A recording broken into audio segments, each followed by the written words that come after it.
posting HuffPo articles. Please don't post HuffPo articles for me. HuffPo articles and everything else about, well, maybe not, it's not that bad, or maybe, and I just sat back going, why are these people trying to defend this behavior? I had people actually say, I've done that plenty of times. I've flipped off to cops plenty of times. And these are people who call themselves Christians, and I want to go, have you repented of that? When did you start repenting of that?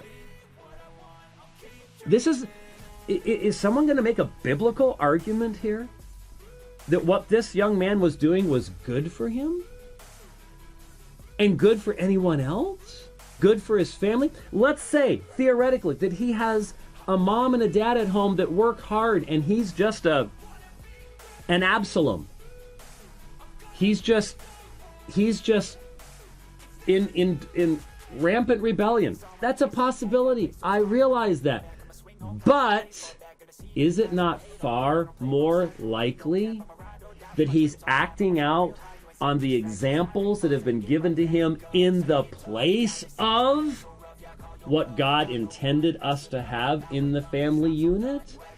So he's looking to these, I'm not going to name names, but big name artists who live and behave in these ways?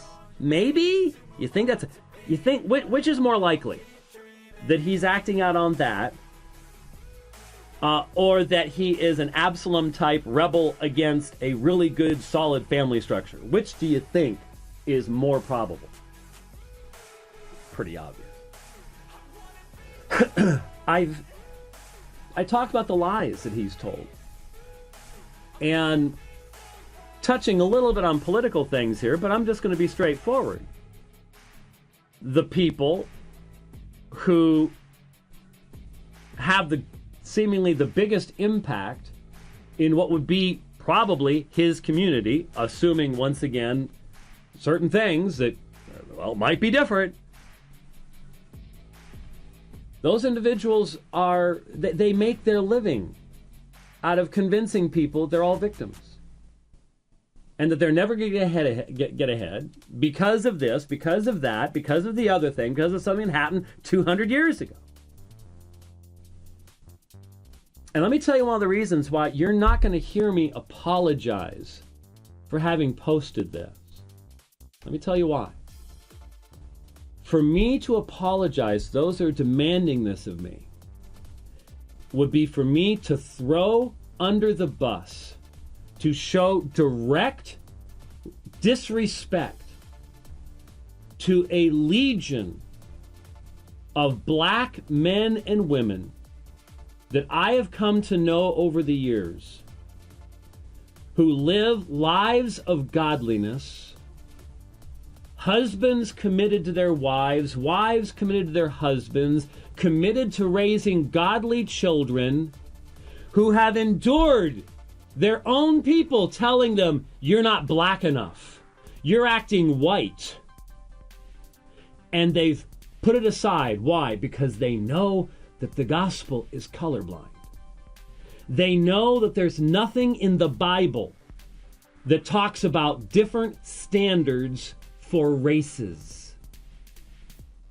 And they've put up with it. And they live godly lives. And I honor them, and I will not dishonor them by apologizing for pointing out that behavior that I observed is self-destructive, destructive to family, destructive to society, and eternally destructive because it's sinful. I will not do it. I will not bow the knee to the ethnic Gnostics that demand that we read the certain social studies and engage the narrative. Not interested. Not interested. I'm thinking of particular Christian men I know right now, particular Christian women, and I will not dishonor them by buying into a racist Christianity. Not going to do it. Now, I then And it's funny, my critics have been almost silent about this. Silent about this. I then mentioned the warfare against the black child in the womb. How can you criticize me for what I wrote without even mentioning that? How can you be silent about that? Now look, I understand. I think a very large proportion, I don't know what percentage, I haven't even bothered. I mean, there's been 3 or 4 webcasts posted today, just today, that I'm not going to listen to them. Some are on my side, some are against me, whatever. I mean, it's the first time I even had a chance to talk about it since it happened. It's an amazing number of people that have just, condemned me and put me away even before I even have a chance to talk about it. Such is life. But I recognize that the motivations behind some of these people, very, very, very different. Very different. Some people are just piling on. Some people are doing this because they really think it's important. Some people are doing it out of sheer ignorance. They just heard there's a controversy and they just run to whatever the current thing is.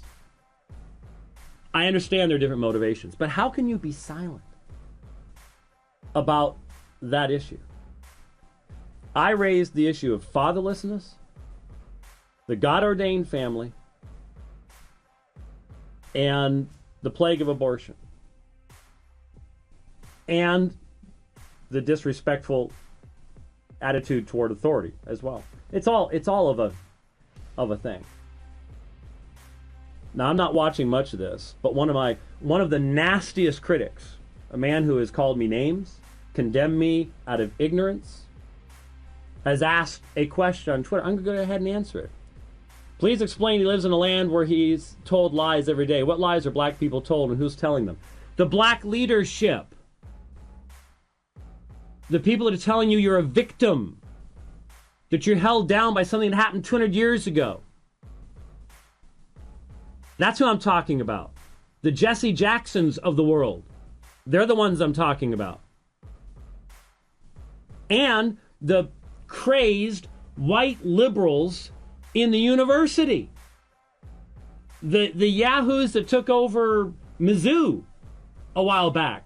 It's all part and parcel of the same leftist, wacko stuff that is just repeated.